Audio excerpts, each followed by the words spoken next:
Dum dum dum dum dum dum dum. Dum dum dum dum dum dum dum. Dum dum dum dum dum dum dum. Dum dum dum dum dum dum. Under pressure.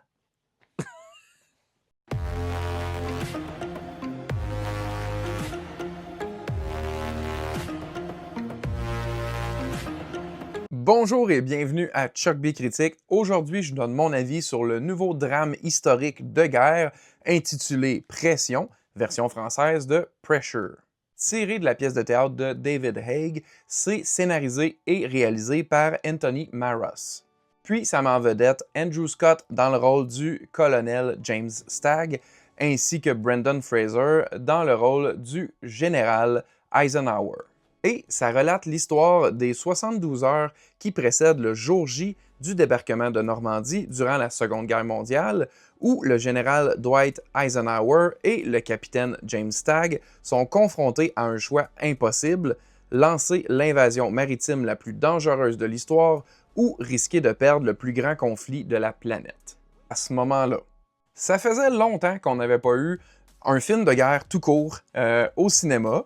Probablement au moins un an, peut-être même plus. Le dernier à ma mémoire, c'était Warfare, que j'avais adoré.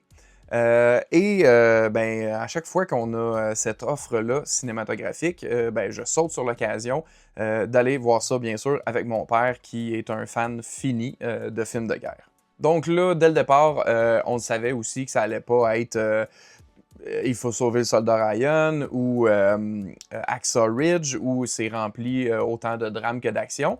La tension allait être plus établie au niveau de ce qui, justement, précède le débarquement et allait moins mettre en scène, justement, des pièces d'action ou des reconstitutions de moments de bataille, mais une prise de décision et une bataille dite plus interne au niveau de cette réflexion-là et des pouvoirs en jeu et les expertises qui sont confrontées et tout ça. Donc, je peux pas dire que j'ai été déçu que ce soit pas un film à proprement dit d'action parce que je savais que ça allait être ce type de film-là. Par contre, ce que j'aurais peut-être préféré, du moins apprécié davantage, ça soit que la tension soit encore plus accentuée. On voit qu'il y a vraiment, dès le départ, un conflit d'idéaux, d'opinions, de façon de faire, de méthodologie entre, principalement James Stagg et un autre météorologue, mais aussi Eisenhower qui, lui, doit tout chapeauter cette opération-là et prendre la meilleure décision qu'il se peut à ce moment-là. Donc, c'est pas mauvais, là. Vraiment, je trouve qu'il y a des excellentes performances d'acteurs. C'est mis de l'avant que c'est Brendan Fraser qui est comme la tête d'affiche, mais c'est plus Andrew Scott parce que c'est vraiment son personnage qui est le personnage principal, puis Eisenhower est plus, on va dire, de support ou secondaire. C'est du calibre, là. C'est vraiment des performances à tous les niveaux, efficaces et bien prenantes. On comprend la psychologie, on comprend le passé de ces personnes-là, puis comment justement ça régit leur prise de décision, leur façon d'agir, les remords qu'ils ont, les doutes et tout ça. Donc, niveau acteur, là, on est très solide à ce niveau-là. Mais au niveau de la tension du compte à rebours, de la date possible du débarquement, puis de l'information qui doit être recueillie pour avoir justement une prévision météorologique, puis une décision finale, c'est bien fait, mais j'aurais aimé que ça soit encore plus accentué de suspense et de tension, puis d'horloge qu'on voit les secondes s'égrener et l'espace de temps s'amenuiser, donc avoir encore un peu plus de stress à ce niveau-là. Mais c'est pas pour dire que c'était pas bon, c'était pas bien fait, c'était pas solide, c'est juste une petite note personnelle que j'aurais apprécié que ça soit davantage exploré et développé. Mais ça reste que c'est vraiment un bon, on va dire divertissement, là, mais un bon drame qui est captivant, une reconstitution historique assez impressionnante au niveau, ben, les décors. On s'entend, ça se passe surtout dans un lieu avec quelques pièces, mais on se retrouve beaucoup à cette époque-là avec les costumes, avec les accessoires, etc. Donc, tu sais, il y a quand même du budget qui est mis à ce niveau-là.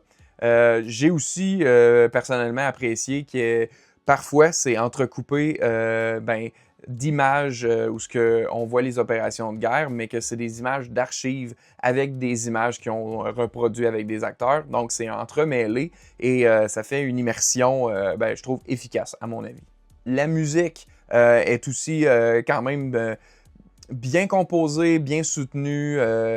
Par moment, justement, elle est en retrait pour vraiment laisser place au dialogue qui mettent de l'avant cette tension-là entre les divers personnages.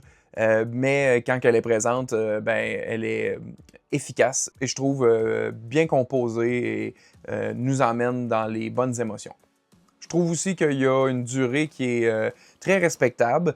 Ça aurait peut-être pu être un film qui dure trop longtemps puis qu'il y ait des longueurs, mais honnêtement, ça va. Ça se concentre dès le début avec ce qui est essentiel, puis on rentre tout de suite dans la mise en situation, puis après ça, ben, il n'y a pas rien qui est inutile dans cette histoire-là qui est racontée, selon moi.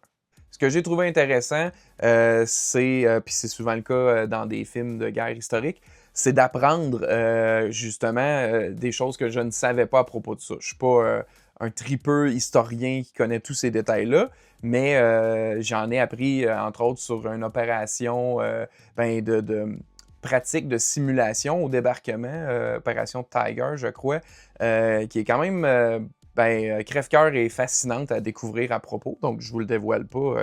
Le film le fait très bien. Et aussi, ben, justement, ce que le film met en place, là, la prise de décision précédant ça. Je ne savais pas qu'il y avait eu cette longue discussion-là avec des nuits très courtes et beaucoup de café consommé pour en venir à cette date fatidique. Donc, c'est quand même de quoi d'intéressant, je trouve. C'est un angle qui est original pour ce qui est de parler de la Deuxième Guerre mondiale, parce qu'il y en a eu quand même un puis un autre, un film sur cette guerre. Un autre aspect intéressant qui est quand même vulgarisé, mais qui est justement accessible, c'est un peu l'aspect prévision météorologique, puis c'est quoi les éléments donnés qui doivent recueillir et prendre en compte pour avoir un tableau prévisionnel possible. C'est vraiment pas, dans le gros détail où ce qu'on comprendrait rien, mais ça explique justement l'aspect un peu fascinant de cette science-là. Donc au final, pour moi, ben ça a été justement un bon moment passé au cinéma. C'était principalement ce que je m'attendais de ce film-là, même si j'aurais voulu un petit peu plus de suspense et de tension. Mais somme toute, bien fait, efficace, intéressant, original. C'est comme c'est un huis clos pour ainsi dire. Là. On comprend que ça venait d'une pièce de théâtre parce que c'est ce genre de film-là où que les dialogues sont l'attrait principal et par lequel tout le récit du film se décline. Mais c'est pas moins intéressant pour autant. Est-ce que c'est un film que je revisiterais plusieurs fois? Comme justement j'ai donné en exemple là, Warfare ou Hacksaw Ridge ou Saving Private Ryan. Pas nécessairement, mais je trouve que ça vaut quand même la peine de le voir une fois à tout le moins si on est intéressé par ce sujet-là. Donc pour moi, ça reste une recommandation, principalement si on est fan d'histoire et de guerre. Ben, de films de guerre.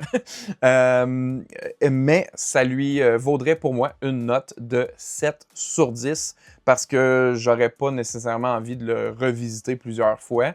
Mais ça, c'est moi personnellement. Ça n'enlève rien à la qualité du film en question.